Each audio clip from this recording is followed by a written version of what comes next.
அரசர். அவர் வந்து நாட்டில் எல்லா செல்வங்களோட பரிவாளங்களோட மிகச்சிறந்த ஆட்சி புரிஞ்சிட்டு இருக்கார்.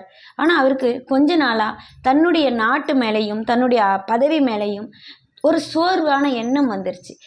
தன்னால் ஆட்சி செய்ய முடியல, நிறைய போர்களை பார்த்துட்டோம், நிறைய சிந்தனைகளை கொண்டு வந்துட்டோம். ஆனால் தன்னால் உயர்வான சிந்தனைகளை கொண்டு வர முடியல. தனக்கு இதே ஒரு போர் இல்லை மக்களுக்கு தீர்ப்பு சொல்கிறது இல்லை நாட்டில் இதே மாதிரி இந்த எண்ணம் இருக்கேன்னு சொல்லி தனக்கு வாழ்க்கை மீதே ஒரு வெறுப்பு எண்ணம் உருவாயிடுச்சு. இதை எப்படி சரி பண்ணுறது அப்படின்னு சொல்லி ஒரு நாள் வேட்டையாட போய் சோர்வாக ஒரு இடத்துல உட்காந்துருக்கார்.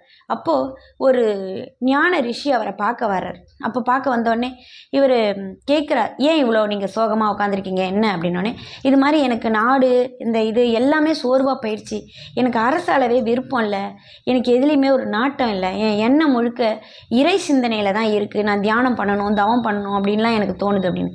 சரி, அப்போ நீங்கள் என்ன பண்ணலான்னு இருக்கீங்கன்னா நீங்கள் சொல்லுங்கள், நான் என்ன பண்ணணும் அப்படின்னு. சரி, நான் உங்களுக்கு இதுக்கு வழி சொல்கிறேன், அதுக்கு பதிலாக நீங்கள் எனக்கு என்ன தருவீங்க அப்படின்னு கேட்குறேன்.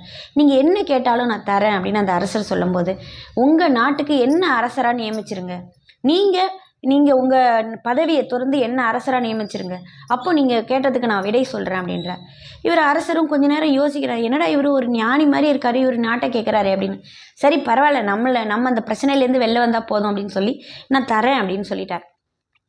இப்போ எனக்கு விடை சொல்லுங்கள் அப்படின்னோடனே, சரி நீங்கள் நாட்டை எழுதி கொடுத்துட்டீங்க, நான் தான் அரசன், ஆனால் எனக்கு ஒரு யாகம் பண்ண வேண்டிய வேலை இருக்கிறதுனால நான் யாகம் பண்ண போகிறேன், நான் வர்ற வரைக்கும் இந்த நாட்டை நீங்கள் எனக்கு பதிலாக இருந்து நீங்கள் ஆளுங்க, நீங்கள் அரசர் இல்லை, என்னோட ஒரு பிரதிநிதியாக இருந்து நீங்கள் இந்த நாட்டை ஆளுங்க, நான் வந்து அப்புறம் என்கிட்ட ஒப்படைச்சிருங்க அப்படின்னு சொல்கிறார். இவரும் சரின்னு சொல்லிட்டு அங்கே வந்துட்டார். அதுக்கப்புறம் நாட்கள் நிறைய நகர்ந்து போயிடுச்சு.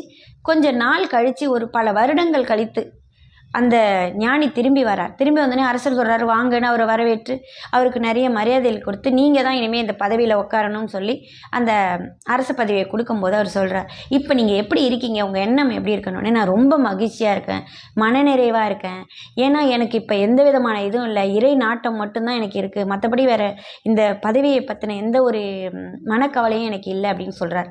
அப்போ தான் சொல்கிறார், இப்போ உங்களுக்கு திருப்தியாக இருக்கு இல்லையா, இனி இந்த நாட்டை நீங்களே ஆளலாம் அப்படின்னு. அப்போ ஏன் என்னை நீங்கள் நாட்டை கேட்டீங்க அப்படின்னும் போது, உன்னோடது இல்லை அப்படின்ற எண்ணம் உனக்கு இருந்துருச்சு அப்படின்னா உன்னால் எந்த செயல்லையும் சிறப்பாக செயல்பட முடியும்.